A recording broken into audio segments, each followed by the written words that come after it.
Hello, ladies and gentlemen. It is currently the grand finals of the Root Gaming Warzone tournament, sponsored by DreamHost. Definitely go check out DreamHost.com and support them because they put up $3,500 in prizes. That's right, $2,000 first, $1,000 second, $500 for third. That has already been won by Demaga, and the two players in the grand final is Sen from Taiwan and White-rA from the Ukraine. White-rA has been on an absolute tear today.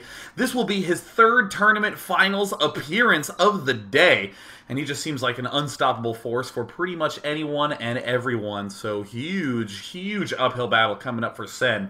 Now, both of these players have pretty interesting styles. White-rA has a wide gamut of play that he does, everything from doing crazy 5 warp gate all-in openings to doing this very low on gateway but high on robo and Void-rA tech. We've even seen him use Dark Templar and Blink Stalkers quite a bit on Lost Temple, and he's against Sen, who is a very much so, I guess I'd call him his own style of Zerg. Sen tends not to do what all the other Zergs are doing. He does what he has figured out and determined to be best. He's one of the few Zerg players who, for a long time, consistently built a spawning pool at 11 or 12, and that was his norm. No rushing, just getting his queen fast. He's one of the few Zergs that has been experimenting around with Nidus Worm play.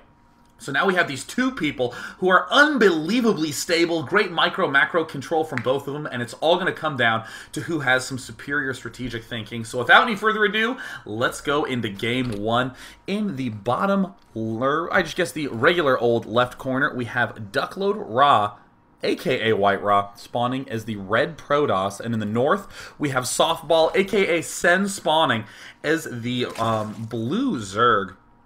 Now, immediately these positions make us say things like, oh, Protoss has the innate advantage. He can put a lot of pressure on early. However, Zergs have been getting a lot of roaches just on hatch tech and putting that close distance pressure right back on the opponent. So that can be a big threat for White-rA. Looks like White-rA doing the usual thing, going to be throwing down the pylon at his ramp. And as usual, I love this very nice placement. He has enough space to build buildings in a maximal area around the pylon and still just in range to be able to wall off the front of his base should he need to.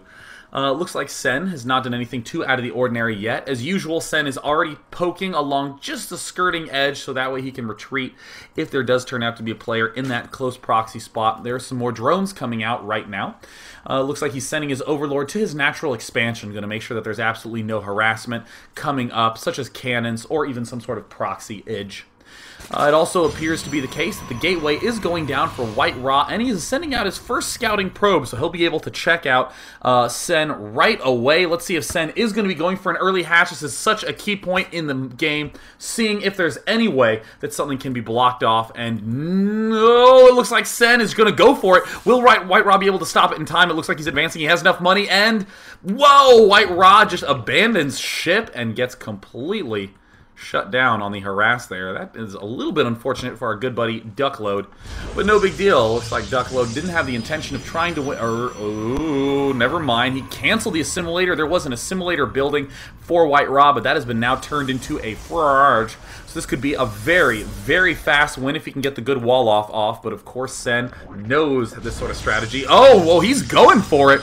Remember, this is patch 1.1.3, so you can wall off with just 2 pylons. This would be a huge early lead if Duckload can pull this off. He's advancing forward. That one Zealot is almost done. There, it's popped out now, and a whole bunch of probes and Zealots advancing now. The pool is only about 65% done. The drones are rushing up. Oh no, will he lose in this terrible fashion? There's another cannon going down right now. It does look like this pylon is getting increasingly close to dead. That means that he will not be able to power that, but with this one Zealot arriving, it is going to be so tough to hold off. There the Zealot arrives, begins wailing away at the drones.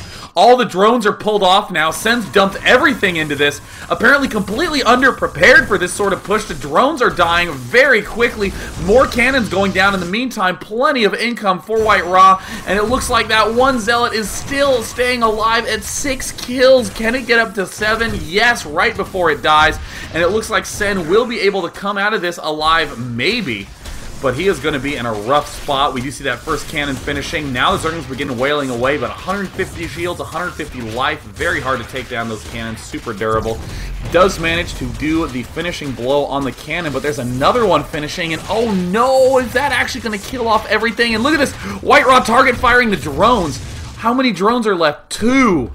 Oh my goodness, that is not the way you want to start the grand final of a tournament series. Let me get back to 6 drones, and then maybe I can start my basic build all over again. Looks like Sen did not want to go down that path, just gives up. So White-rA exploiting those close positions, exploiting the fact that that hatch did go down first, and sprints to an extremely early lead at 1-0. Again, White-rA showing how much variety he has in his strategies. No long-term emphasis at all. Canceling the assimilator, going for the kill immediately, and succeeding. Stick around, we'll be going into Game 2 in just a second.